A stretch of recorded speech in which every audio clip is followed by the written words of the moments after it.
السلام علیکم ورحمۃ اللہ وبرکاتہ۔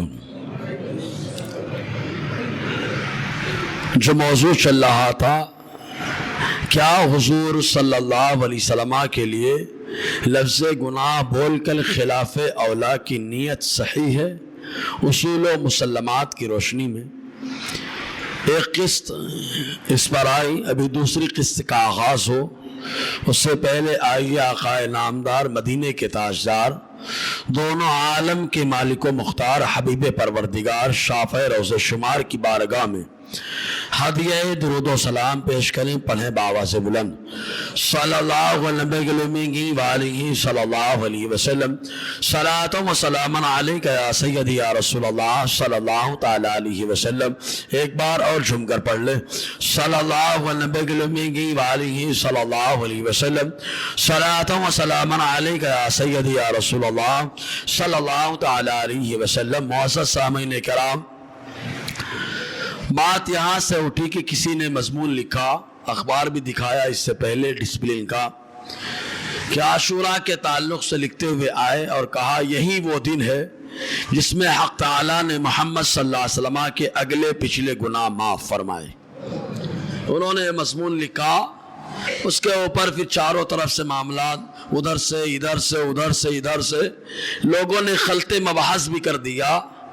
اپنے موقف کو چھوڑ کر جو اہل سنت و جماعت امام احمد رضا کے غلاموں نے صحابہ سے لے کر تابعین، اولیاء، غوث پاک، غری نواز سے لے کر جن لوگوں نے جو موقف رکھا، الحمدللہ وہی موقف ہم غلام احمد رضا کا بھی ہے، اور وہ موقف ہم نے پیش کیا۔ پھر سے ایک بار وہ ریپیٹ کر دیا جائے تاکہ وہ خلط مباحث نہ ہونے پائے۔ یہاں تین مسئلے ہیں۔ پہلا مسئلہ اتفاقی ہے، اجماعی ہے، وہ یہ ہے، اور بہار شریعت نے ہمارے یہاں نبوت کے تعلق سے جب عقیدے گنائے گئے تو عقیدہ نمبر 17 بتایا گیا۔ اس میں کیا انبیاء کرام علیہم الصلوۃ والسلام کے تعلق سے باقاعدہ لکھا، کیا انبیاء علیہم السلام شرک و کفر اور ہر ایسے امر سے جو خلق کے لیے باعث نفرت ہو، جیسے کذب و خیانت و جہل وغیرہ صفات ذمیمہ سے، نیز ایسے افعال سے جو وجاہت اور مروت کے خلاف ہے، قبل نبوت اور بعد نبوت بالاجماع معصوم ہے، بالاجماع معصوم ہے، اور کبائر سے بھی مطلقاً معصوم ہے، اور حق یہ ہے کہ تعمد صغائر سے بھی قبل نبوت اور بعد نبوت معصوم ہے۔ یہ اجماعی مسئلہ ہے۔ پھر دو مسئلے اور آئے سامنے۔ پہلا مسئلہ یہ کہ قرآن میں لفظ ذنب وغیرہ استعمال کیا گیا تو کیا اس کا ترجمہ گناہ وغیرہ سے کرنا جائز ہے؟ تو اس سلسلے میں قرآن شارح بخاری نے فتاوی شارح بخاری پہلا حصہ صفحہ 362 کے اندر لکھا، فرماتے ہیں کیا ترجمے میں کلمات قرآن کا لفظی ترجمہ جائز ہے۔ لفظی ترجمہ کرنا کیا ہے؟ جائز ہے۔ تو قرآن میں آیا، احادیث میں آیا یا مفسر کے اقوال میں آیا تو اس کا لفظی ترجمہ کرنے کی اجازت ہے۔ یہ دوسرا مسئلہ ہوا، سمجھ میں آ گیا؟ قرآن، احادیث اور تفاسیر میں آ گیا تو اس کا لفظی ترجمہ کرنا جائز ہے۔ تیسرا مسئلہ، لیکن ترجمے سے ہٹ کر کے، ترجمے سے خارج اپنے بیان میں، یہ جملہ یاد رکھنا، کہیں بھی مضامین میں، انہوں نے لکھا ہے کہیں بھی مضامین میں، فرق یہ دیکھنا، لیکن ترجمے سے خارج اپنے بیان میں اس کو انہی الفاظ سے ذکر کرنا منع ہے۔ کیا ہے؟ ممنوع ہے۔ اگر ذکر کرتے ہیں تو یہ منع کے خلاف کام کرتے ہیں، منع ہے۔ ہمارے یہاں یہی تین موقف ہے، تو ہماری طرف کچھ بھی منسوب کرنے سے پہلے یہ ہمارے موقف کو جاننا ضروری ہے، ورنہ تو بڑی بڑی پوسٹیں بنائی جا رہی ہیں، ہمارے خلاف وائرل کی جا رہی، بتایا جا رہا ہے یہ ان کا موقف، یہ ان کا موقف، حالانکہ کتاب سے ان کا کوئی تعلق نہیں۔ کچھ لوگوں نے تو پوری کتاب ہی لکھ ڈالی ہم کو بدنام کرنے کے لیے، نام ہی رکھ دیا البریلویہ۔ اگر ان کے مسائل کو آ کر کے اپنی کتابوں سے ٹیلی کرو تو معلوم پڑے گا تو کجا من کجا، زمین و آسمان کا فرق نظر آتا ہے۔ تو بدنام کرنا ہے تو بہت سارے جوڑے جاتے ہیں معاملات۔ یہ ہمارا اصل مضمون ہے. پھر اب موقف اگر آپ کے سمجھ میں آیا ہے تو ایک بار اس لیے بتائیں کہ آپ کو سمجھ میں آیا. بولے ہاں. اب ہم پھر وہ حدیث پہ جائیں گے. پچھلے ہفتے میں نے گرفت کی اس حدیث پر کہ لفظ ذنب کا ترجمہ اولاً گناہ کیوں کر دیا, اور وہ عربی میں ہے, زبر زیر نہیں ہے, اس میں اعراب نہیں ہے. جب اعراب نہیں ہے تو اس کو ذنب بھی تو پڑھ سکتے ہو آپ, ذنب بھی پڑھ سکتے ہو. پوری گفتگو اس پہ ہوئی. پھر اس کے اعتبار سے اگر اس میں ہم فنی گفتگو کریں گے, بڑا زوم ہے کہ یہ لوگ تحقیق نہیں کرتے ہیں. ارے تحقیق تو اللہ تبارک و تعالیٰ نے امام احمد رضا کے صدقے ہماری گھٹی میں پلا دیا ہے یار. ہم بہت تحقیق کرتے ہیں, بہت تحقیق کرتے ہیں. بولے تحقیقی نہیں کرتے ہیں لوگ. ارے تحقیق وہ کرے. اچھا, نماز میں قرآن کی تلاوت مطلقاً یہ فرض ہے, سورہ فاتحہ کا پڑھنا واجب ہے, سورت کا ملانا واجب ہے. اب کوئی نیا آ کے تحقیق پیش کرے, یہاں پہ تحقیق کرنا, اس کو تحصیل حاصل کہا جاتا ہے. اذان جماعت مستحبہ کے لیے سنت مؤکدہ ہے. اب اگر کوئی یہاں آ کر کے تحقیق کرے, اس کو تحصیل حاصل کہا جاتا ہے. سمجھ میں آیا؟ تحقیق وہاں ہوتی جہاں نیا مسئلہ سامنے آئے. پرانے میں تحقیق نہیں ہوتی ہے. پرانا وہی مانا جاتا ہے بزرگوں کی تحقیق سے ہوتا ہے. بولو یار, ہے نا؟ تو اپنا موقع پہلے اپنی کتابوں سے لکھو. ہماری کتابوں میں یہ ہے, ہم نے تو سرچ کیا, تمہارا موقف کتاب میں یہ الگ ہے, یہ الگ ہے. الگ الگ موقف پایا جا رہا ہے. سمجھ میں آیا؟ دو طرح کے تضاد بیانیاں بھی آئیں گا, وہ سب بھی آئے گا, ان کی تضاد بیانیاں بھی آئیں گی. تو ہم فنی اعتبار سے ہم گفتگو کریں گے. خالی اشارہ دے رہے ہیں کہ اس حدیث کو سند جوڑیے جو حضرت ابو ہریرہ رضی اللہ تعالیٰ عنہ سے سیرت حلبیہ کے اندر, اور کہا ام السیر کتاب ہے. ہم بھی مانتے ہیں ام السیر وہ کتاب ہے, لیکن اس حدیث کے بارے میں محدث ابن جوزی کیا کہتے ہیں؟ محدث ابن جوزی نے کیا لکھا ہے؟ محدث ابن جوزی نے باقاعدہ لکھا ہے کہ یہ وضع ہے, گڑھنا ہے. اگرچہ سند کے تمام رجال ثقہ ہیں, سند عالی ہے, شاندار ہے, سند میں کلام نہیں ہے, لیکن متن میں جو ہے یہ الفاظ بڑھا دیے گئے. کس نے کہا ہے؟ محدث ابن جوزی نے. ابھی اس پہ پورا بیان آنے والا ہے انشاءاللہ اگلے جمعہ کو جیلانی مشن کے اجتماع میں. پوری تحقیق وہاں پہ ہوگی. تو بڑھا دیا. علامہ جلال الدین سیوطی نے کیا کہا, ابھی اسی لیے حوالے نہیں دے رہا ہوں, سب جمع کر لیا ہے ماشاءاللہ. انشاءاللہ اس پر گفتگو رہے گی. سمجھ میں آیا؟ تو حدیث موضوع ہے. من گڑت روایتوں کا بیان کرنا کیا یہ ثواب کا باعث ہے یا گناہ ہے؟ تو ہمارے یہاں من گڑت اور موضوع کا روایت کرنا حرام ہے. اگر کوئی روایت کرتا ہے تو میں اس کی ترجمانی نہیں کر رہا, میں اہل سنت الجماعت کی طرف سے بول رہا ہوں. کوئی اگر موضوع روایت بولتا ہے, بتاتا ہے, اور اپنے آپ کو اہل سنت سے بولتا ہے, میں اس کا ذمہ دار نہیں. ایک مثال دے دیتا ہوں. ایک ہے اسلام, ایک ہے مسلمان. اسلام کی تعلیم یہ ہے کہ داڑھی رکھی جائے, مسلمان نہیں رکھ رہا ہے. اسلام کی تعلیم یہ ہے کہ نماز پڑھی جائے, الا ماشاءاللہ مسلمان پڑھ رہا ہے. اسلام کی تعلیم یہ ہے کہ جیسے سورہ کہف جمعہ کے دن تلاوت ہو, الا ماشاءاللہ مسلمان تلاوت کر رہا ہے. تو کیا مسلمانوں کو دیکھ کر کے اسلام کو بدنام کیا جا سکتا ہے؟ آپ بولو نا. اسلام کو دیکھ کر کے مسلمانوں کو بدنام کیا جا سکتا ہے؟ بالکل نہیں. مسلمانوں کو دیکھ کر اسلام کو بدنام کیا جا سکتا ہے؟ بالکل نہیں. اسلام کی تعلیمات کو جاننا ہے تو کتابوں کو پڑھنا پڑے گا. بولو. تو مسلمانوں کو دیکھ کر اسلام کو نہ بدنام کیا جائے. ویسے ہی سواد اعظم اہل سنت و جماعت کے افراد کو دیکھ کر, عوام کو دیکھ کر اہل سنت و جماعت یعنی سنیت کو بدنام نہ کیا جائے. سنی کتابوں میں کیا لکھا ہے پہلے آ کر کے اس کی تحقیق کریں. تحقیق وہاں ضرورت ہے جی. تو اس پہ بات چلنے لگی. بہرحال تو اس میں چند باتیں بتائی گئی. بہرحال اس میں سند اور فن کے اعتبار سے گفتگو ہوگی انشاءاللہ اجتماع میں. آگے ہماری جو گفتگو چل رہی تھی وہ روح البیان کی تفاسیر بیان کی جا رہی تھی. لوگوں نے اپنے اپنے حساب سے لے لیا, خود ما صفا وضع ما قدر, جو لگا کہ اٹھا لو اپنے موافق اٹھا لیا جائے. اچھا اس میں بھی ایک بات بتا دوں, جو تفسیر کی کتابیں ہیں ان میں بھی اعراب نہیں ہے, ان میں بھی اعراب نہیں ہے. تو ضم پڑھے یا ذنب پڑھے یہ بھی دیکھنا پڑے گا. اور تمام مفسرین کہہ رہے ہیں کیا اس کی تعویل کی جائے گی اس آیت کی. کون سی آیت کی؟ وہی سورہ فتح. لِيَغْفِرَ لَكَ اللَّهُ مَا تَقَدَّمَ مِن ذَنبِكَ وَمَا تَأَخَّرَ. یہ آیت کی تعویل کی جائے. مفسرین فرما رہے ہیں, تفسیر قرطبی کا حوالہ تو تم نے لکھا ہے, باقاعدہ اس میں لکھا کہ اہل تعویل کا اس میں الگ الگ رائے پائی جاتی ہیں. تو یہ آیت مؤول ہے, تعویل کی جائے گی. تو اس میں بھی جب تعویل ہوگی تو لفظ ما تاخر میں نہیں بتا رہے ہیں, ما تقدم میں نہیں, لفظ ذنب کی بات چل رہی ہے. سمجھنا میری بات.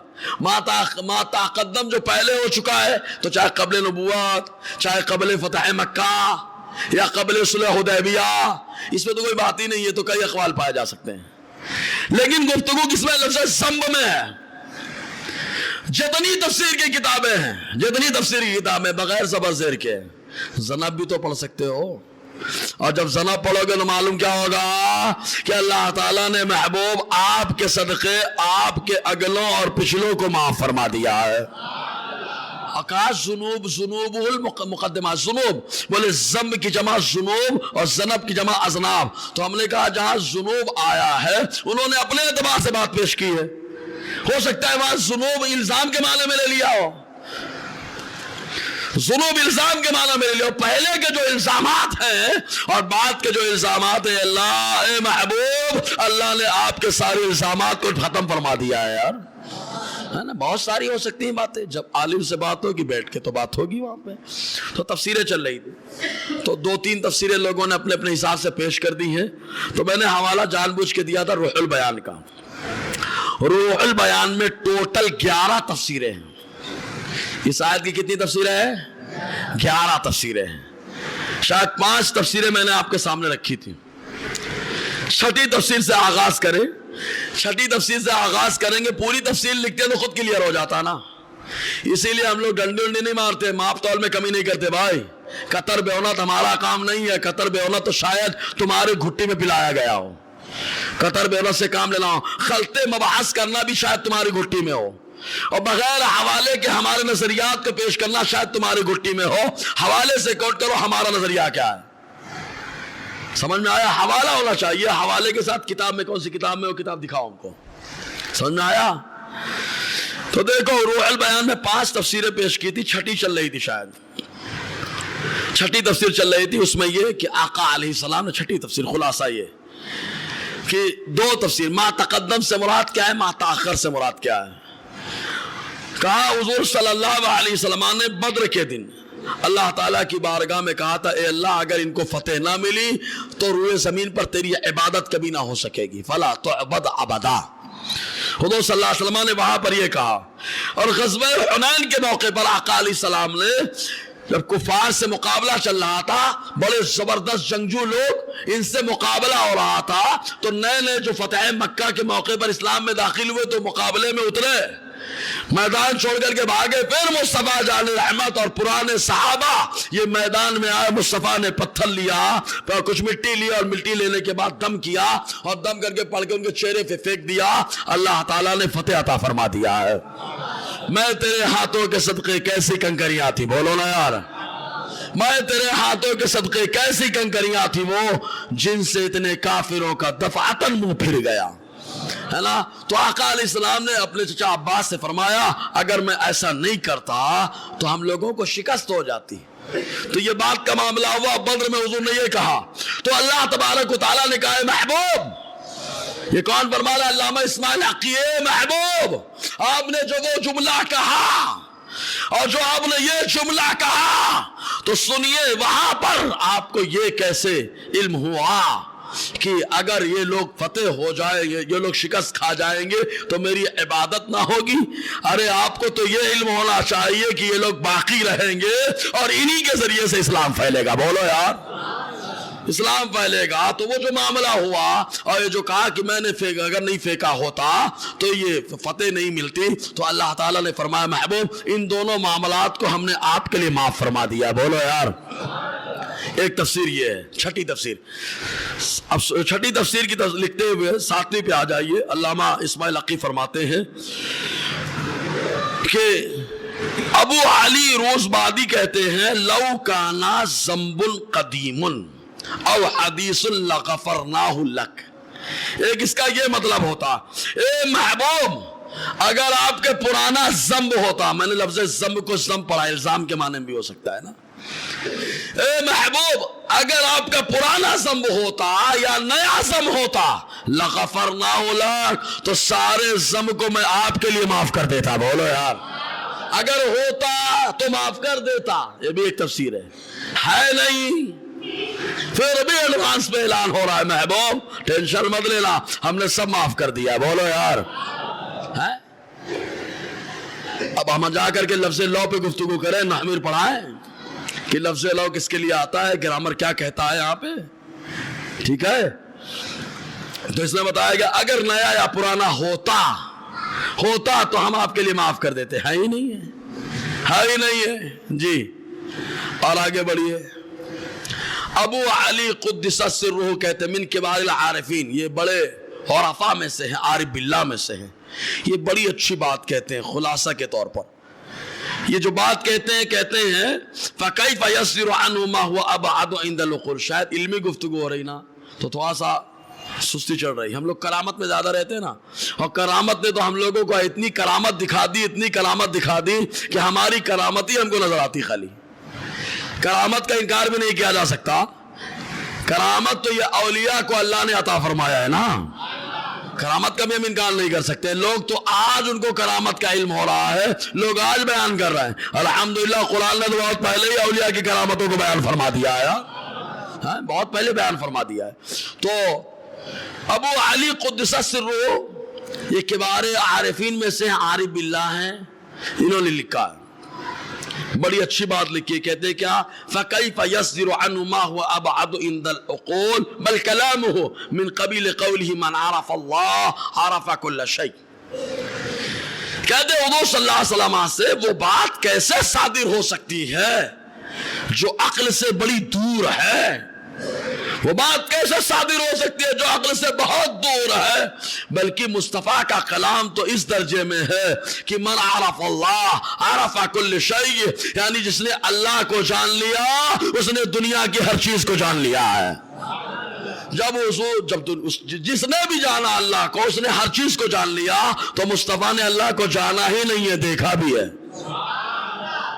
جانا ہی نہیں, دیکھا بھی ہے. تو مصطفیٰ نے کیسے جانا؟ تو بولے یہ کام کیسے ہو سکتا ہے, یہ عقل سے بہت دور ہے, یہ عقل سے بہت دور ہے. یعنی لو تصورت معرفت اللہ لأحد وهي لا تتصور حقیقہ وكذا لو تصور منه عليه السلام ذنب لغفر له لكن لا يتصور لأنه في جميع أحواله إما مشتغل بواجب أو بمندوب لا غير فهو كالملائكة في أنه لا يتصور منه المخالفة. بڑی پیاری بات فرما رہے ہیں ابو علی قدس سرہ, قول روح البیان میں علامہ اسماعیل حقی فرماتے کہتے ہیں کہ حضور یعنی اللہ تعالیٰ کی معرفت اگر کسی کے لیے تصور کر لی جائے کہ اس کو اللہ کی معرفت حاصل ہو گئی ہے تو اس بندے سے گناہ کا تصور نہیں ہوتا ہے. بولو بہت سلو بول رہے یار. لأحدین کسی کے لیے, خالی نبی کے لیے نہیں کہا, لأحد کا کسی کے لیے بھی اگر اللہ کی معرفت حاصل ہو جائے تو اس سے حقیقت میں گناہ کا تصور نہیں ہوتا. ایسے ہی حضور صلی اللہ علیہ وسلم سے اگر تصور کر لیا جائے کوئی گناہ کوئی ذنب لا غفر اللہ, اگر تصور بھی ہو تو اللہ تعالیٰ اس تصور کردہ گناہ کو بھی معاف فرما دیتا ہے. بہت سلو بول رہے یار. اب لفظ تصور اور تصدیق کس کو کہتے ہیں یہ بتایا آپ. تصور کریے, آدمی تو بہت کچھ سوچتا رہتا ہے, میں یہ کر لوں, میں یہ کر لوں, میں یہ کر لوں, میں یہ کر لوں, میرے ساتھی ہے, میرے ساتھ ہو. تصور کر رہا ہے, حقیقت اور ہے. تصور بھی اگر ہو تو اللہ تعالیٰ نے معاف فرما دیا اس کو, ختم فرما دیا اس کو. کیوں؟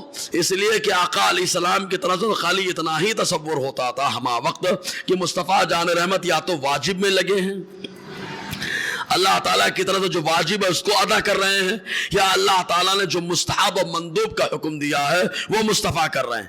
فَهُوَ كَالْمَلَائِكَةِ فِي أَنَّهُ لَا يَتَصَوَّرُ مِنْهُ الْمُخَالَفَةِ.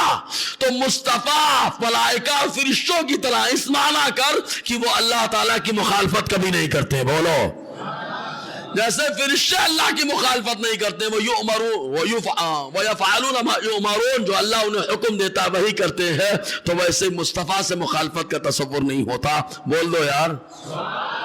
یہ کون کہہ رہے ہیں؟ ابو علی قدس سرہ العزیز۔ یہ بھی ایک تفسیر ہے بھائی، یہ بھی تو لکھو نا یار، خالی ایک ہی اپنے حساب سے اٹھا کے دھا دھا۔ ارے 11-12 تفسیریں کم سے کم یہ بھی تو اٹھا کے لکھو یار۔ ٹھیک ہے، اور آگے بڑھیے۔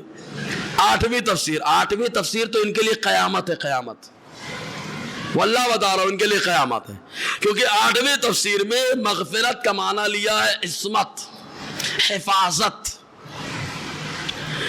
دیکھو کیا کہتے ہیں، وَلِيَ مَعَنًا آخَرُ فِي هَذَا الْمَقَامِ، اور فرماتے یہاں پر ایک دوسرا معنی بھی میرے لیے آتا ہے، وَأَنَّ الْمُرَادَ بِالْمَغْفِرَةِ الْحِفْظُ وَالْعِصْمَةِ أَزَلًا وَأَبَدًا۔ کہتے ہیں مغفرت سے مراد مصطفیٰ کا محفوظ ہونا، معصوم ہونا، ہمیشہ ہمیش کے لیے۔ بولو ازل کس کو کہتے ہیں؟ ماضی میں ہمیشہ جو ہو، ابد جو مستقبل میں ہمیشہ ہو۔ تو مغفرت کا معنی کیا ہوا؟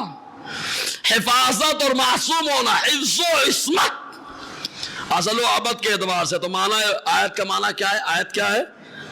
آیت کیا ہے؟ لِيَغْفِرَ لَكَ اللَّهُ مَا تَقَدَّمَ مِن ذَنبِكَ وَمَا تَأَخَّرَ۔ تو کہتے ہیں اب اس کا معنی کیا ہوگا معلوم؟ کہتے ہیں لِيَحْفَظَكَ اللَّهُ وَيَعْصِمَكَ مِنَ الذَّنبِ الْمُتَقَدِّمِ وَالْمُتَأَخِّرِ۔ کہتے ہیں تاکہ اللہ تبارک و تعالی آپ کو اگلوں اور پچھلے سارے گناہوں سے محفوظ کر کے معصوم بنا دے۔ بولو یار۔ اس کا ترجمہ یہ تفسیر کیوں نہیں لکھے؟ اگر یہ تفسیر لکھ لیتے تو مسئلہ ہی ختم ہو جاتا۔ سمجھ آیا نا، جھگڑا ہی نہیں ہوتا۔ یہ بھی تو تفسیر تھی، حوالہ اس کا بھی تو کوٹ کیا جانا چاہیے تھا کہ اللہ تبارک و تعالی محبوب صلی اللہ علیہ وسلم کو معصوم بھی بنا رہا ہے، محفوظ بھی بنا رہا ہے۔ بولو نا یار۔ اور کون؟ ازلاً ابداً دونوں دیا ہے۔ سمجھ رہے ہیں نا، یہ بھی ایک تفسیر ہے۔ اب بول دیجئے تفسیر بھی رائے ہے، بول دیجئے اصول تفسیر کے خلاف ہے، یعنی جو تمہارے خلاف چلا جائے وہ سب اصول تفسیر کے خلاف ہے۔ خالی ساری دنیا میں تمہارے پاس اصول ہے؟ علامہ اسماعیل حقی نے لکھنے کے بعد کہا کیا یہ تفسیر اصول تفسیر کے خلاف ہے؟ علامہ اسماعیل حقی نے لکھا کیا؟ نہیں لکھا۔ تو مطلب یہ ہے کہ وہ بھی جانتے ہیں کہ اگر بعد میں کوئی بولے یہ اصول تفسیر کے خلاف ہے تو وہ خلاف ہو سکتا ہے، ورنہ یہ ساری تفسیریں اسلاف سے چلی آ رہی ہے۔ بولو یار۔ تم تو زبردستی بول رہے اصول تفسیر کے خلاف ہے، اور ابھی تو جب اس عبارت پہ گفتگو کریں گے اجتماع میں تب سننا کیا کیا لکھا ہے محدث ابن جوزی نے، کہ وہ حدیث اگرچہ سند صحیح ہے، رجال ثقہ ہیں، لیکن یہ وضع ہے، موضوع ہے، گھڑی ہوئی ہے۔ یہاں پہ ہر جگہ تو آپ تحقیق کرتے ہو، یہاں کیوں نہیں کر لیا تحقیق؟ آپ تو بولتے ہو سنی تحقیق نہیں کرتا، تم نے کیوں نہیں کی تحقیق؟ تم تو محقق دورہ ہو، تم سے بڑا محقق دنیا میں پیدا نہیں ہوا، تمہارے الفاظ یہ بتاتے ہیں، تو تم ہی تحقیق کر لیتے بھائی، تم ہی تحقیق کر لیتے، گڑی ہوئی بات پیشی نہ کرتے، معاملہ ہی نہ ہوتا۔ گڑی ہوئی بات لائے جس کی وجہ سے ہنگامہ۔ سیرۃ الحلبیہ میں لکھا ہے ناقل ہے۔ ابے ناقل کہتے ہیں ہو بہو وہی اٹھا کر پیسٹ کرنے کو۔ کاپی پیسٹ سمجھ میں آتا ہے؟ کاپی پیسٹ سمجھتے ہیں کہ نہیں آپ لوگ؟ ہاں، تو ناقل کاپی پیسٹ کرنے والا ہوتا ہے۔ یا تو عربی میں کتاب ہے، تم نے ترجمہ لکھا ہے، تو کاپی پیسٹ ہوا کیا؟ ٹرانسلیٹ ہوا نا، تو تم نے ٹرانسلیٹ کر دیا، کاپی پیسٹ کیسے ہو گیا؟ بولے ناقل ہے، ناقل ہے، ناقل ہے، ناقل۔ ابے ناقل کے لیے بھی عاقل ہونا ضروری ہے، سمجھے نا؟ ناقل کے لیے بھی عاقل ہونا ضروری ہے۔ اور خلط مباحث کر کے ہم تمہاری دھجیاں اڑا دیں گے، سب سے بڑا روڑا بن کے بیٹھا ہوں، کیا کیا بولا جا رہا ہے؟ ارے پہلے خلط مباحث ختم کرو، جو مسئلہ ہے وہ مسئلہ پیش کرو۔ ہنگامہ کہاں سے ہوا؟ اعتراض ہو رہا ہے اس عبارت پہ، اور جواب دیا جا رہا قرآن کی آیت سے، اور قرآن کی آیت پہ جو تفسیریں ہیں ان پہ، جبکہ تفسیر جتنی ہے پوری تفسیریں پیش کی جاتی ہیں۔ اگر پیش کیے تھے تو صحیح ہے کہ نہیں؟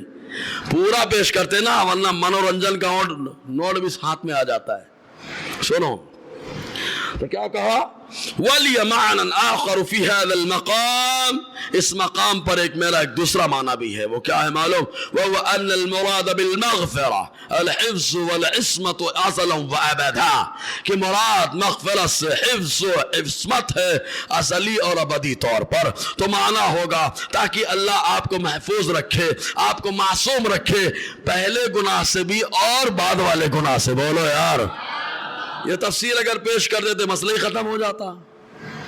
فتح اللہ نے دی کیوں؟ تاکہ محفوظ رکھے، مسئلہ ہی ختم ہو جاتا ہے۔ ٹھیک ہے، فَهُوَ تَعَالَى إِنَّمَا جَاءَ بِمَا قَدَّمَ إِشَارَةٌ إِلَىٰ أَنَّهُ عَلَيْهِ السَّلَامُ مَحْفُوظٌ مَعْصُومٌ فِي اللَّاحِقِ كَمَا فِي السَّابِقِ فَاعْرَفْهُ۔ کہتے ہیں اللہ تعالیٰ تقدم کا لفظ آیا ہے، ما تقدم، یہ اشارہ اس جانب کہ پہلے والے معاملات میں تو مصطفیٰ معصوم تھے، لفظ ما تقدم نے بتا دیا آنے والے حالات میں بھی اللہ تعالیٰ نے اپنے محبوب کو معصوم اور محفوظ بنایا ہے۔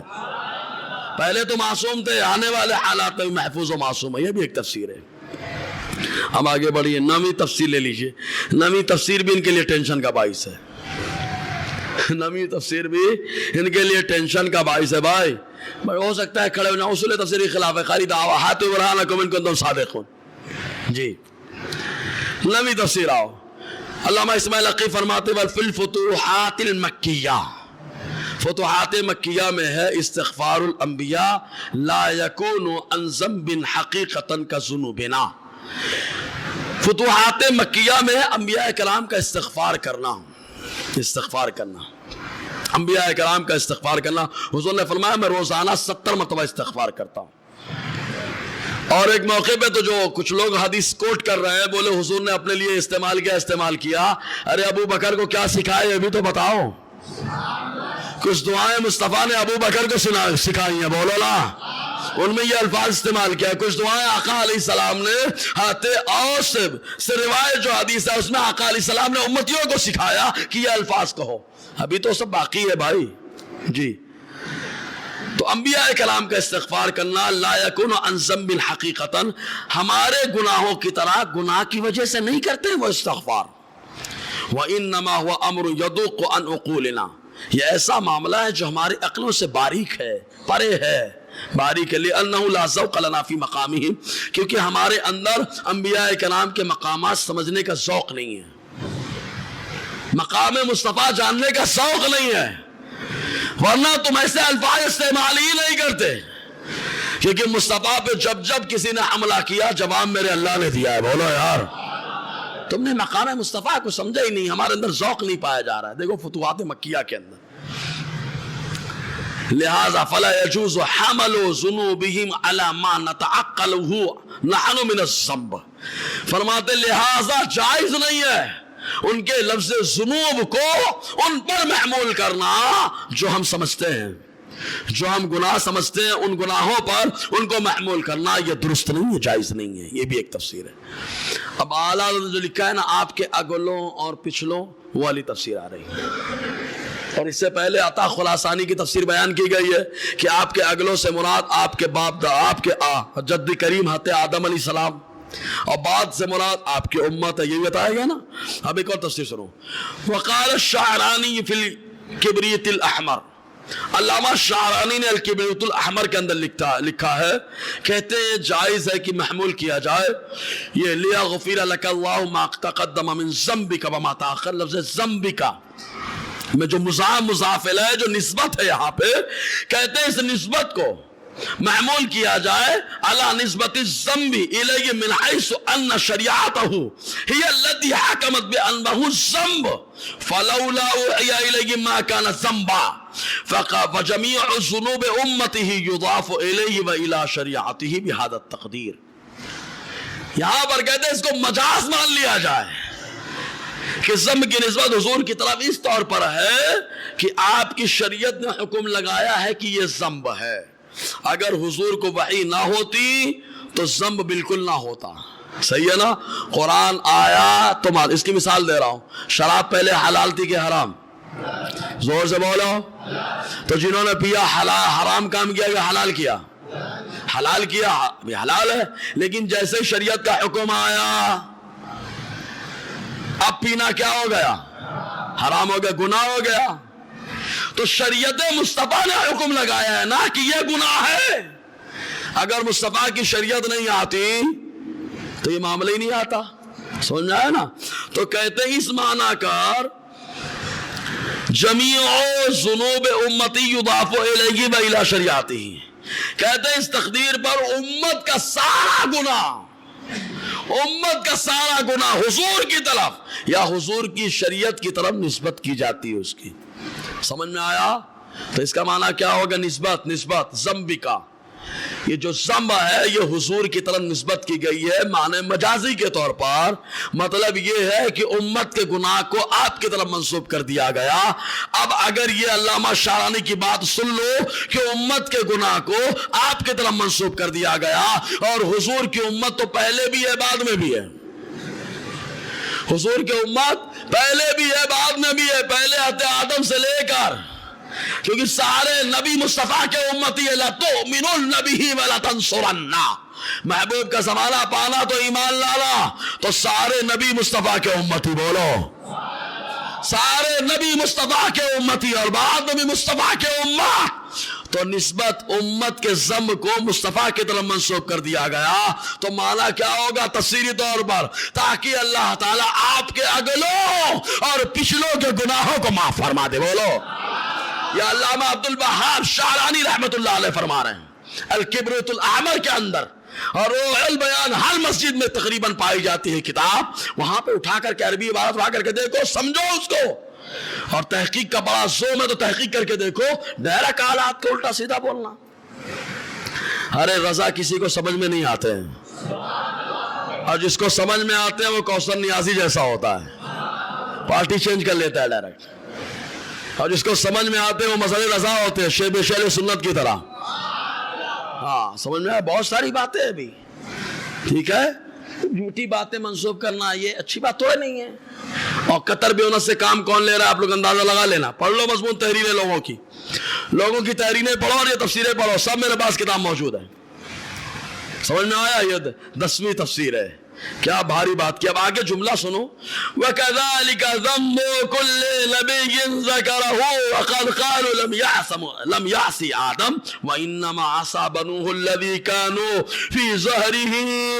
فرماتے ہیں اب اس معنی کر آدم سے عصیان نہیں ہوا، آدم سے معصیت نہیں ہوئی، بلکہ پشت آدم میں جو ان کی ذریت ہے ان لوگوں سے معصیت ہوئی ہے. کون فرما رہا ہے؟ علامہ عبد الوہاب شعرانی. اور کہا کیا علامہ اسماعیل حقی نے کی ہے تفسیر اصول تفسیر کے خلاف ہے. کہا اس معنی کے اعتبار سے کسی نبی سے کوئی معصیت نہیں ہوئی ہے.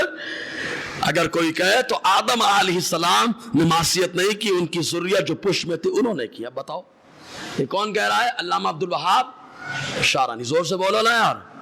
علامہ شعرانی. شاید یہ سب نام ہم لوگ کرامت والے لوگ ہیں، پہلے بتا رہا ہوں نا یار. تھوڑا سا علمی ماحول بناؤ، ذوق پیدا کرو اپنے اندر، کتابوں کا مطالعہ کرو. اور جو کوئی بتا رہا ہو نا بیانات میں ادھر آسمان کی بات کرے زمین کی بات کرے اس سے حوالے مانگنا شروع کرو. انشاءاللہ ایک ماحول بنے گا تو جو تقریریں بھی ہوں گی تو مدلل ہوں گی انشاءاللہ. بولو. اور تبدیلی تبھی آئے گی جا کر کے، ورنہ ہم لوگ اوپر سے نیچے کی طرف آ رہے ہیں، نیچے سے اوپر کی طرف جانے کی کوشش ہی نہیں ہو رہی ہمارے یہاں. جیسا ماحول ہے بولو ویسے بول دو، بس ختم. لوگ خود نہیں سننا چاہتے ہیں تو ہم کیوں سنانا چاہیں؟ ارے بھائی ٹھیک ہے 90 لوگ نہیں سننا چاہتے لیکن 10 تو خدا کے بندے ہوں گے نا. بولو نا یار. 10 تو خدا کے بندے ہوں گے جو کچھ چاہتے ہیں کہ کچھ ملے ہم کو، کچھ معلوم ہو ہم کو. حقیقت کیا سمجھ میں تو آئے ہمارے. سمجھ میں آیا؟ اور آگے بڑھیے. یہ لکھنے کے بعد جو ہے نا پوری باتیں لکھی ہیں. اب لکھ کر کے جانتے ایک جملہ کہا ہے، بڑی پیاری بات کہی ہے. یہ جملہ اگر پڑھ لیتے تو شاید وہاں سے احتیاط کرتے دھاندلی کرنے میں.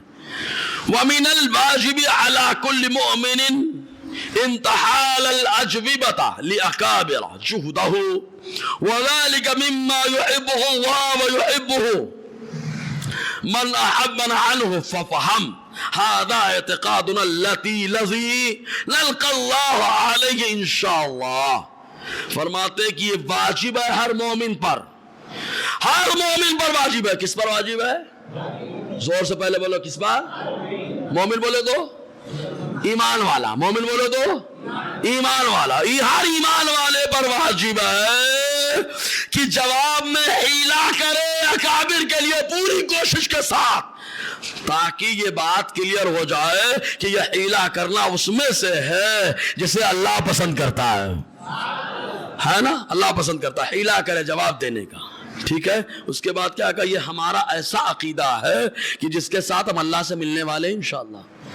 وہاں منہ دکھانا ہے, یعنی آخر میں ڈرا دیا کہ کچھ بھی قلم چلانے سے پہلے, زبان کھولنے سے پہلے 10 بار سوچ لینا. یہ کون لکھ رہا؟ علامہ اسماعیل حقی. اگر اب میری بات یہ میں نے تفسیر بیان کی سمجھ میں کچھ آئی ہو تو بولو سبحان اللہ یار, ہے نا. ابھی تو تفسیر خواہی چل رہی. اور آئیے علامہ آلوسی, علامہ سید آلوسی, علامہ سید آلوسی نے اپنی کتاب روح المعانی 13واں حصہ صفحہ 245 کے اندر لکھا ہے. تو یہاں پہ انہوں نے 2 تفسیریں لکھی. پہلی تفسیر لوگ, بڑی پیاری بات, پہلی تفسیر تو لوگ لے لیتے ہیں لیکن دوسری نہیں بتاتے. پوری سنو, ڈنڈی کون مار رہا ہے دیکھو. کہتے المراد بالذنب ما فرط من خلاف الاولی بالنسبة الى مقام علیہ الصلاۃ والسلام فهو من قبیل حسنات الابرار سیئات المقربین. کہا پہلی تفسیر یہ کہ ذنب سے مراد وہ خلاف اولا ہے حضور کے عالی مرتبے کو دیکھتے ہوئے کہ بہت ساری چیزیں ہمارے لیے کچھ نہیں ہوتی لیکن مصطفیٰ کا مرتبہ بہت بلند و بالا ہے, اس اعتبار سے خلاف اولا ہے, غیر مناسب ہے. ٹھیک ہے. یہ تفسیر تو دیکھا ہے آپ نے, خوب لوگ لکھ رہے ہیں. آگے لکھو وقد يقال المراد, اور کبھی کبھی یہ بھی جواب دیا جاتا ہے کہ المراد ما ہوا ذنب فی نظره العالی صلی اللہ علیہ وسلم وان لم يكن ذنبا ولا خلاف الاولا فرما عنده تعالی. کہتے ذنب سے مراد وہ ذنب ہے جو حضور کی نظر میں ہو, حالانکہ اللہ کی بارگاہ میں نہ وہ گناہ ہو نہ خلاف اولا ہو. بولو حضور اپنے نظر میں تصور کر رہا ہے کہ مجھ سے شاید یہاں شاید کوئی معاملہ ہو گیا, شاید کوئی معاملہ ہو گیا, حالانکہ اس کو اللہ تعالیٰ نے نہ خلاف اولا رکھا ہے اور نہ ہی گناہ رکھا ہے. بولو اب آپ, یہ دوسری تفسیر ہے. دونوں تفسیریں آ گئی نہیں آ گئی؟ آئی نا. اگر سنو نا زور سے بولو یار, تو ڈنڈی کون مار رہا ہے؟ ہونا تو کیا چاہیے تھا, آپ سیرت حلبیہ کی عبارت جو پیش کی گئی ہے اس پہ گفتگو کرتے, بڑا دمخم ہوتا اور ساری تحقیق پیش کر دیتے, اب بلا لحاظ تردید کر دیتے کہ مولانا جو تم نے سیرت حلبیہ کا حوالہ دیا ہے سند تو ثقہ راویوں کی ہے, راوی ابو ہریرہ رضی اللہ تعالیٰ عنہ ہے, لیکن محدث ابن جوزی نے اسے موضوع کہا ہے. اسے کیا کہا ہے؟ موضوع کہا ہے, گڑا ہوا کہا ہے. اتنا کہہ دیتے ارے نہ تم کو ٹینشن ہوتا نہ ہم کو ٹینشن ہوتا, کیونکہ آپ نے واقعتاً وہ کام کیا ہے جو کام محدث ابن جوزی نے بہت پہلے کر دیا ہے. بولو یار, سمجھ میں آیا؟ لیکن نہیں بھائی, لحاظ کتنا ہو رہا ہے. اب لحاظی کی بات آتی ہے تو لوگ قبرستان پہ بھی بنا لیتے ہیں. لوگ کہاں بنا لیتے ہیں؟ قبروں کے اوپر بنا لیتے ہیں. کیا بناتے ہیں میں نہیں بولوں گا بھیا, بنا لیتے ہیں. علماء بتاتے ہیں کہ یہ غلط ہے, شرعی اعتبار سے غلط ہے, حدیث کے اعتبار سے غلط ہے, لیکن لحاظ ہو رہا ہے. بلا لحاظ تردید کرنے کا توفیق نہیں آ رہی ہے. جو سمجھ گئے ہیں وہ بولے سبحان اللہ یار. بلا لحاظ تردید کر دیتے نا, مسئلے ختم کر دیتے نا. جب بتایا گیا کہ کفارہ ادھر سے ادھر کرنا, پیسہ لے کے ادھر سے ادھر کرنا, روزہ رکھ لینا, یہ کر لینا, بلا لحاظ کر دیتے تردید. بڑا لحاظ تردید کرنے کا بڑا شوق چلاتا تھا. ایک وقت ایسا بھی آیا کہ شہر میں بولا گیا آج سادات کا وجود نہیں ہے, معاذ اللہ. بولو معاذ اللہ. تو بلا لحاظ تردید کر دیتے, آ جاتے میدان میں سینہ ٹھوک کے بولتے آ کر کے. سمجھ میں آیا؟ لیکن ہم کو سمجھ رہا ہے لحاظ کون کر رہا ہے کون نہیں کر رہا ہے. ہم نے تو ساری تفسیریں پیش کی ہیں, ہم نے تو کوئی لحاظ نہیں کیا. سمجھ میں آیا نا؟ بلا لحاظ پیش کرنا اس کو کہا جاتا ہے. اگر سمجھ میں آیا تو بول دو یار. ہاں اب آپ اور آگے بڑھو. تفسیر جلالین جو مولوی کے سلیبس سے پڑھائی جاتی ہے, وہ کیا زبردست بات ہے یار. تفسیر جلالین کے اندر صفحہ 364 بڑی بھاری بات لکھی. کیا کہا معلوم؟ لِيَغْفِرَ لَكَ اللَّهُ بِجِهَادِكَ مَا تَقَدَّمَ مِن ذَنْبِكَ وَمَا تَأَخَّرَ مِنْهُ لِتَرْغَبَ امتک فی الجہاد. یہ اللہ تعالیٰ نے اس لیے فرمایا تاکہ آپ کی امت کا جہاد میں شوق بڑھ جائے. بولو یار, اب جہاد کی بات آئی ہے تو اس کا بیک گراؤنڈ پورا چیک کرنا پڑے گا، اس سے بیان ہو چکا ہے یہ سیلف ڈیفنس ہے جہاد. کیا ہے یہ؟ Self defence. جیسے چند لوگ مل کر کے اگر کسی کو مارنے لگے، وہ مظلوم بیچارہ کھڑا ہو جائے اپنی حفاظت کے لیے، اسی کو شریعت میں جہاد کہا جاتا ہے. بولو یار، سیلف ڈیفنس. کیونکہ مدینے میں حملہ ہو رہا ہے تو ڈیفنس کے لیے صحابہ میدان میں آئے. سمجھ میں آیا جی؟ اب کیا کہا؟ وَهُوَ مُؤَوَّل. یہ آیت کیا ہے؟ مؤول ہے. کیا ہے؟ زور سے بولو کیا ہے؟ زور سے بولو کیا ہے؟ تفسیر جلالین میں سلیبس میں داخل ہے. مؤول ہے یہ آیت. اب جو تعویل والی آیت ہے تو اس میں بحث کر کے کیا ملا؟ تجھے پیش ہی نہیں کرنا چاہیے تھا. تعویل والی آیت ہے نا، تعویل والی آیت. اس کو تو نے پیش کیوں کیا؟ محکم کو پیش کرنا چاہیے تھا نا. کہ مولوی یہ لے کر کے آیا، اس کے جواب میں یہ لا رہا ہوں میں، مؤول آیت لے کر کے آیا. تو یہی سے معلوم ہو گیا جو آیت مؤول ہے اس میں تو تعویلیں نکلیں گی نا. اگر یہ بات سمجھ میں آئی ہے تو بولنا یار ہے.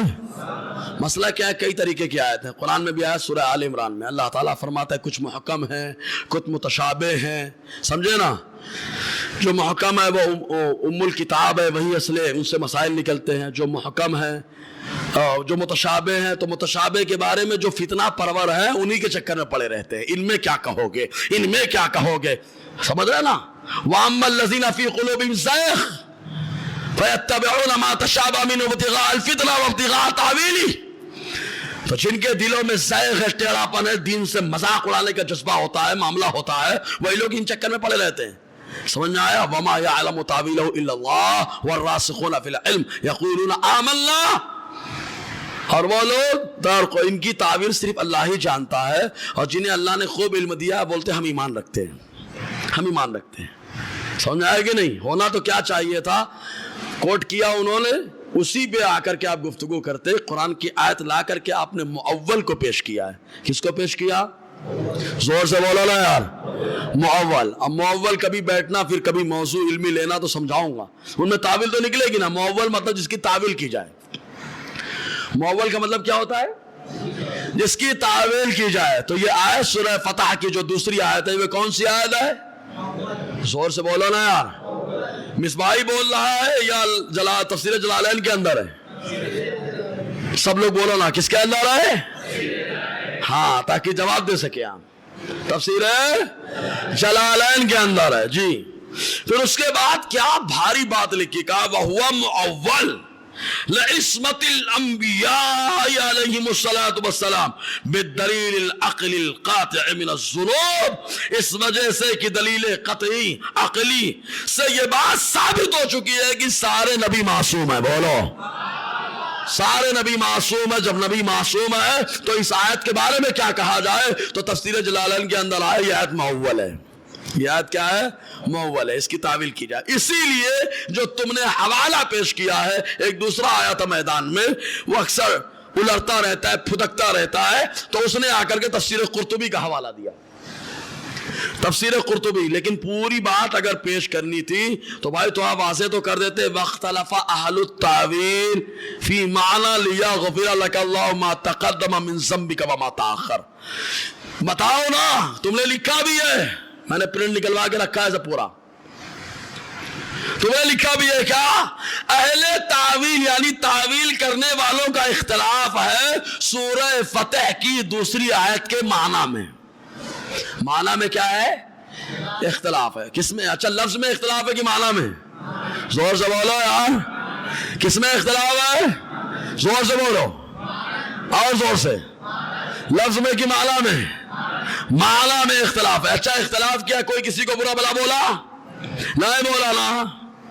سمجھ میں آیا؟ تو پہلی تفسیر کیا پیش کی؟ وہی تفسیر جو انہوں نے لکھی. 3 تفسیریں. کیا پہلی تفسیر؟ فقیلا ما تقدم من ذنبک قبل الرسالة وما تأخر بعدها قاله مجاہد ونحوه قال الطبری وسفیان الثوری. کہ قبل رسالت بعد رسالت جو معاملات ہوئے اللہ نے سب کو معاف فرما دیا. ٹھیک ہے. ایک. دوسرا قول وہی امام مجاہد کا ہے، اور تیسرا قول جو ہے سفیان ثوری کا ہے. اور چوتھا قول کیا کہا معلوم؟ کہا جو فتح مکہ سے پہلے معاملہ ہوا، فتح مکہ کے بعد ہوا، اللہ نے اس کو معاف. معاف کر دیا. ٹھیک ہے. پانچواں قول جو اس آیت کے نزول سے پہلے معاملہ ہوا, اچھا لفظ ذم نہیں استعمال کیا ہے, لفظ ذم استعمال نہیں کیا. کیا کہا معلوم؟ سنو. وقیل ما تقدم قبل نزول حاصل آیا وما تاخر بعدها, بس کہ جو بھی معاملات اس آیت کے نزول سے پہلے ہوئے یا بعد میں ہوئے اللہ نے سب کو معاف کر دیا. بول لو اب. لفظ ذنب نہیں استعمال کیا. کتنا محتاط قلم ہے یار, کتنا محتاط قلم ہے. سرکار کی بارگاہ ہے, سمجھ میں. یہاں پہ جبرائیل بھی آتے ہیں تو پلکوں سے مصطفیٰ کی بارگاہ میں عریضہ پیش کرتے ہیں. بولو ہاں جی. اب آ جائیے جو تفسیر ان کے لیے قیامت خیز رہتی ہے, وہ عطا خراسانی. عطا خراسانی کون ہے؟ تابعی ہیں. کون ہے؟ تابعی کی تفسیر اصول تفسیر کے خلاف ہے. یزید ان کا ابا, اس کو تابعی ثابت کرنے کے چکر میں لگے ہوئے ہیں. اب ایک نیا شوشہ چھوڑا گیا ہے. لوگ اپنے اپنے باپ کی بات کرتے ہیں, اپنے اسلاف کی بات کرتے ہیں. ان لوگوں کو دعا کرنا چاہیے مرنے کے بعد یہ یزیدی کے ساتھ رہیں. اور کچھ نہیں کہوں گا میں, خالی یہی دعا کریں. ہر دعا میں یہ کہیں اللہ مرنے کے بعد ہمارا حشر یزیدیوں کے ساتھ ہو. اور سنی خالی ایک ہی دعا کرتا ہے, اللہ مرنے کے بعد اور حشر میں ہمارا حشر حسینیوں کے ساتھ ہو. تمہارا ابا تو لفڑے میں رہے گا. آپ بولیں گے کون بولا؟ پڑوس کا ایک عالم بولا ہے, سمجھے نا, یوٹیوب میں موجود ہے. پاگل بولا امام حسین کی قتل کرنا, لفظ شہادت بھی نہیں, قتل کرنا, بولے یہ شرعاً جائز تھا. بولو معاذ اللہ, زور سے بولو. تو پھر تو شرعی اعتبار سے مدینے پہ حملہ کروانا بھی ان کے اعتبار سے جائز ہونا چاہیے تھا کہ یزید نے پابندی لگوا دی. اب اس میں سے بھائی آگے پیش کرو, سینہ ٹھوک کر کے آؤ پیش کرو. یا مصطفیٰ کی عظمت کی بات تھی تو بکواس کرنے کے لیے اتر گئے تم اور حوالے پیش کر رہے ہو, جبکہ پوری تفسیریں نہیں پیش کر رہے ہو. اب آؤ یزید کے صفائی میں آؤ کہ تمہارا ابا یزید مجدد تھا, تمہارا ابا یزید ولی تھا, تمہارا ابا یزید تابعی تھا. تم ثابت کرو, امام احمد رضا غلام ادھیڑ کر کے رکھ دیں گے. جیسے یہ تفسیروں میں پوری بات آ رہی کہ نہیں آ رہی ہے؟ اچھا ایک بات بتاؤ, پوری بات بتا رہا ہوں کہ آدھی بات بتا رہا ہوں؟ دیکھ لو آپ, برا لکھ کر کے آیا, میں ڈائری میں لکھا ہوا, میرے پاس کتاب موجود ہے. اور آگے بڑھو. تو عطا خراسانی تابعی ہے. یہ کون ہے؟ ان کے بارے میں ایک مولوی بول رہا ہے کیا ان کی تفسیر اصول تفسیر کے خلاف ہے. واہ بھائی واہ, ایک تابعی کی تفسیر اصول تفسیر کے خلاف ہو گئی, جبکہ آج تک کسی نے کہا تو بتاؤ نا, دلیل پیش کرو, پھر ہم بات کریں گے نا اس میں. یہ تابعی عطا خراسانی رحمت اللہ علیہ, ان کی بارے میں بات بولتے ہو, جبکہ مصطفیٰ نے فرمایا جس نے مجھے دیکھا, میرے صحابہ کو دیکھا, اللہ تعالیٰ ان پر جہنم کی آگ کو حرام فرما دیتا ہے. بولو یار, تو کیا غلط تفسیر بھی رائے کریں گے؟ تفسیر بھی رائے کرنے والا جہنمی ہے. تابعی کے بارے میں مصطفیٰ فرما رہے ہیں. بولو نا یار. ہاں, تو یہ تفسیر ان کو ہمیشہ کھٹکتی رہتی ہے. کون؟ عطا خراسانی کی. کہتے ما تقدم من ذنبک یعنی من ذنب ابویک آدم و حوا وما تاخر من ذنوب امتک.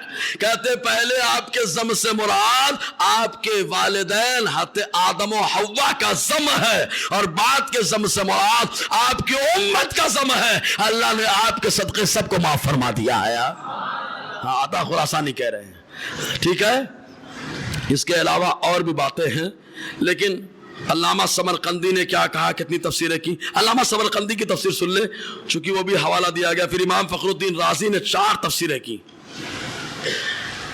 امام فخر الدین رازی نے پہلے ما تقدمہ کے اعتبار سے 4 تفسیریں کی ہیں, پھر ما تاخر کے اعتبار سے 4 تفسیریں کی ہیں. پوری تفسیر سنو گے تو ایمان تازہ ہوگا.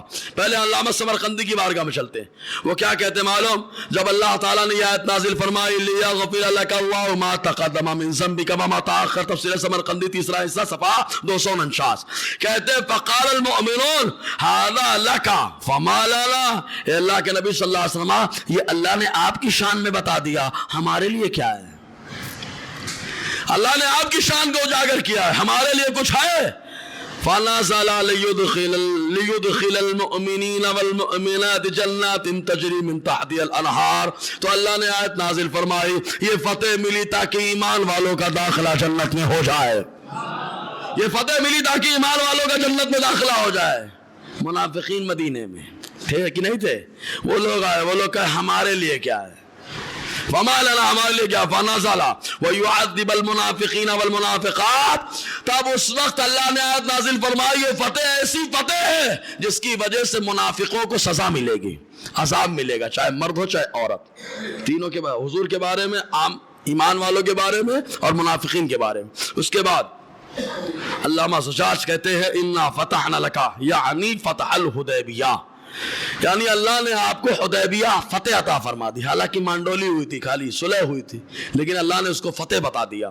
والحدیبیہ بئر سمى المکان بها, اور حدیبیہ ایک کنواں ہے جس کی وجہ سے اس جگہ کو نام دے دیا گیا. اور فتح وہ کامیابی ہے, جنگ کے بغیر ہو چاہے جنگ کے ساتھ ہو. اور اس کا معنی یہ اللہ تعالیٰ نے فتح دے دی, مطلب لوگوں کو اسلام میں داخل ہونے اور ہدایت پانے کا ذریعہ دے دیا. وَكَانَ فِي فَتْحِ الْحُدَيْبِيَّةِ مُعْجِزَةٌ مِّن مُعْجِزَاتِ النبی صلی اللہ علیہ وسلم. اور حدیبیہ کی فتح میں اللہ کے نبی صلی اللہ علیہ وسلم کے معجزات میں سے ایک معجزہ بھی ہے. حدیبیہ کی فتح یہ اللہ کے رسول صلی اللہ علیہ وسلم کا کیا ہے؟ معجزہ ہے. کیا ہے؟ معجزہ ہے. فرماتے وَذَلِكَ أَنَّهَا بِئْرٌ فَاسْتَسْقَى جَمِيعُ مَا فِيهَا مِنَ الْمَاءِ. وہاں ایک کنواں تھا جس کا پانی سب نے ختم کر دیا. ولم یبقى فیہا شیء, کچھ باقی نہ رہا.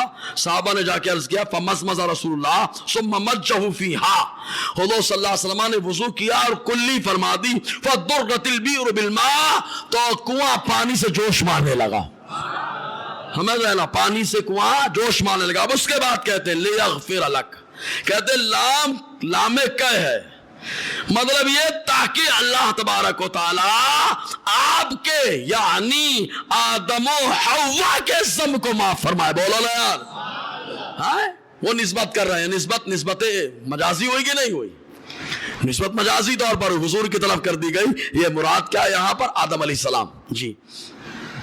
اور پھر قطبی نے کہا ایسے ہی اپنے اپنے انداز میں, تو 3 تفسیریں کی. پہلی تفسیر یہ, اب ان تفسیروں میں تفسیر امام فخر الدین رازی کے اندر بھی الگ الگ باتیں بتائی. انہوں نے سب سے اہم بات, پہلی تفسیر جو امام فخر الدین رازی نے کی, کیا کہا معلوم؟ المراد ذنب المومنین, ذنب سے مراد تمام ایمان والوں کا گناہ ہے. تمام ایمان والوں کا گناہ. کون؟ امام فخر الدین رازی نے پہلی تفسیر بیان کی. اب دیکھو ہماری تائید میں تفسیریں تو سب ہیں, لیکن تائید میں سب سے پہلے علامہ شعرانی کی تفسیر, علامہ شعرانی الکبریت الاحمر. دوسری بات عطا خراسانی کی تفسیر, سمجھ میں آیا؟ روح المعانی کی تفسیر, تفسیر قرطبی سمرقندیہ تفسیر کبیر یہ بتا رہی ہے کہ نسبت مجازی ہے مصطفیٰ کی طرف, حقیقی نسبت نہیں ہے. مطلب یہ کہ تمام مومنوں کا ذنب جو پہلے ہوئے جو بعد میں ہوئے, اللہ نے آپ کے صدقے سب کے گناہوں کو معاف فرما دیا ہے. سمجھے نا؟ یہ اب پوری تفسیر پیش کرو گے تو ساری بات کلیئر ہو جائے گی نا. اگر پوری تفسیر نہیں آئے گی تو معاملہ ادھورے میں کیا, لوگ کنفیوز ہو جائیں گے. اور سب سے پہلے تو میں ایک ہی بات کہوں گا کہ کوئی بھی اس ٹاپک پہ بات کرے تو پہلے پوچھئے آپ کا موقف کیا ہے, آپ کا عقیدہ کیا, پورا لکھ کے دیجئے. آپ پورا لکھوائیے, لکھنے کے بعد پھر بات کریں گے. سمجھ میں آیا؟ ہمارے ہاں کتنے موقف ہیں؟ زور سے بولو. انبیاء کرام کیا ہے؟ مکمل کیا ہے؟ معصوم ہے. لیکن لفظ ذنب وغیرہ کا استعمال قرآن کی آیت کے ترجمے, احادیث کے ترجمے اور کیا کہتے ہیں تفسیر کے ترجمے میں اجازت ہے. اور اس کے علاوہ مضامین وغیرہ میں اس کی اجازت نہیں ہے, منع ہے. یہ اہل سنت والجماعت کا موقف ہے. اگر بات سمجھ میں آئی تو بول لو سبحان اللہ یار. سمجھ میں آیا؟ اور بہت ساری تفسیریں انشاءاللہ ابھی چلیں گی. اب ایک سوال آیا ہے, انشاءاللہ آگے گفتگو بھی رہے گی, بات ختم نہیں ہوئی. تیسری قسط بھی آئے گی, ٹھیک ہے؟ اور پہلی قسط بھی سن لینا آرام سے, تیسری بھی سن لینا, اور مشن کے اجتماع میں بھی آنا. پھر وہاں فنی گفتگو کریں گے, تھوڑا علمی گفتگو رہے گی وہاں, ٹھیک ہے؟ ایک سوال آیا کہ ایک مفتی صاحب کا کہنا ہے کہ اسلام میں حاکم کے خلاف کھڑے ہونے والوں کے لیے سزا قتل ہے. اس کے علاوہ اسلام میں طاقت ور ہے, اس کی اطاعت, اسلام میں طاقت, ہاں اس کی اطاعت واجب ہے. حاکم کے خلاف کھڑے ہونا یہ غلط ہے, اس کی اطاعت کرنا واجب ہے. اس طرح کہہ کر یزید پلید کو صحیح ثابت کرنے کی کوشش کر رہے ہیں. آسان لفظوں میں ہم یہ کہیں, ہم نے خود سنا, جو کیا سنا صاحب بیان کر رہے ہیں, کیا یزید جو ہے نا حاکم وقت تھا. یزید کیا تھا؟ زور سے بولو, کیا تھا؟ حاکم وقت تھا، لہٰذا امام حسین کا اس کے خلاف کھڑے ہونا غلط ہے اور شرعاً ان کا قتل کرنا بھی درست تھا. یہ خلاصہ ہے. بولو معاذ اللہ. اب ان کا حاکم تو بھیا کیا کیا گلگلاتا، ہم نہیں بولیں گے زیادہ. سوال یہ ہے کہ کیا اجماعی حاکم تھا وہ؟ میری بات سمجھنا. جیسے ابو بکر صدیق اجماعی خلیفہ، بولو ابو بکر صدیق اجماعی خلیفہ ہے. حضرت علی نے کوئی تاخیر سے بیعت کی تو تاخیر کی وجہ بھی میں نے بتا دی، غم میں ڈوبے تھے وہ، پورا بیان ہو چکا ہے اس پہ دلیل کے ساتھ. حضرت عمر اجماعی خلیفہ ہے، بولو یار. ہاں حضرت عثمان اجماعی خلیفہ ہیں، حضرت علی بھی اجماعی خلیفہ ہے، بولو. کیونکہ حضور نے پہلے بشارت دے دی تھی اور حضور نے خود بتا دیا میرے بعد خلافت سے 30 سال ہوگی. حضرت امام حسن کا 6 مہینہ پہلے بادشاہ حضرت امیر معاویہ. تو کیا یزید اجماعی خلیفہ تھا، اجماعی بادشاہ تھا؟ تو تم خود کہو گے نہیں نہیں نہیں، بہت سارے صحابہ نے بیعت نہیں کی تھی، عبداللہ ابن زبیر وغیرہ نے بیعت نہیں کی تھی، اور جنہوں نے بیعت کی تھی انہوں نے بیعت توڑی بھی ہے. تمہارے حضرات ابن کثیر البدایہ والنہایہ کے اندر لکھ رہا ہے. سمجھ میں آیا؟ بیعت توڑی بھی جن لوگوں نے، اخبار میں آیا بھی تھا کہ عبداللہ ابن عباس، عبداللہ ابن عمر، ان لوگوں نے یزید کی بیعت کر لی ہے. اخبار میں آیا تھا، جن لوگوں نے پڑھا ہوگا. سنو پوری تحقیق، میری ڈائری میں ہے نا. معاملہ یہ ہوا کہ کچھ لوگوں نے بیعت کی، امام حسین نے بیعت نہیں کی، عبداللہ ابن زبیر نے بیعت نہیں کی پہلے سے. کچھ لوگوں نے بیعت کر لی. جن لوگوں نے بیعت کی وہ بھی سمجھانا چاہ رہے تھے دیکھو بیعت کرو تو کیا ہوتا ہے، اور جنہوں نے بیعت نہیں کی انہوں نے بتا دیا جو بیعت نہیں کرتا اس کی شان کیا ہوتی ہے نا. تو ان لوگوں نے بیعت کر لی. اب اس کے بارے میں سننے میں آیا، میں نے بچوں کو رٹایا ہے، بے نمازی تھا، نماز کی پابندی نہیں کرتا تھا، شراب کبھی کبھی گٹ گٹ گٹ گٹ، ناچ دیکھتا تھا. ان کا بادشاہ جو تھا ناچ دیکھتا تھا. کیا دیکھتا تھا؟ ناچ. ناچ جانتے کہ نہیں؟ قرآن کی تلاوت ہوتی نا اس میں. اچھا ناچ دیکھتا تھا، عورت ناچتی تھی وہ. اور کیا کرتا تھا؟ بندر سے کھیلتا تھا، بندر سے کھیلتا تھا. اور کیا کرتا تھا معلوم؟ حضور کی سنت کا مذاق اڑاتا تھا. سمجھے؟ ان لوگوں کو خبر لگی، مدینے والوں کو، کچھ صحابی کچھ تابعی سب جمع ہوئے اور سردار بنایا حضرت حنظلہ کے بیٹے کو، بولو حضرت عبداللہ کو سردار. گئے وہاں پر جا کر کے سروے کیا، تحقیق کی، اور معلوم پڑا جیسا سنا تھا ویسا ہی ہے. آئے اور آ کر کے مسجد نبی میں مصطفیٰ کے ممبر کے پاس یزید کی بیعت کو توڑ دیا. بولو یزید کی بیعت کو توڑ دیا. یزید کو خبر لگی تو ان کا حاکم بھائی ناراض ہو گیا، مدینے پہ حملہ کروا دیا. 3 دن تک نہ اذان ہونے دی نہ اقامت ہونے دی، اور 3 دنوں تک مسجد نبوی میں گھوڑے دوڑاتا رہا. مدینے کی جو عورتیں تھیں وہ لشکریوں کے لیے حلال کر دیا تھا. معاذ اللہ.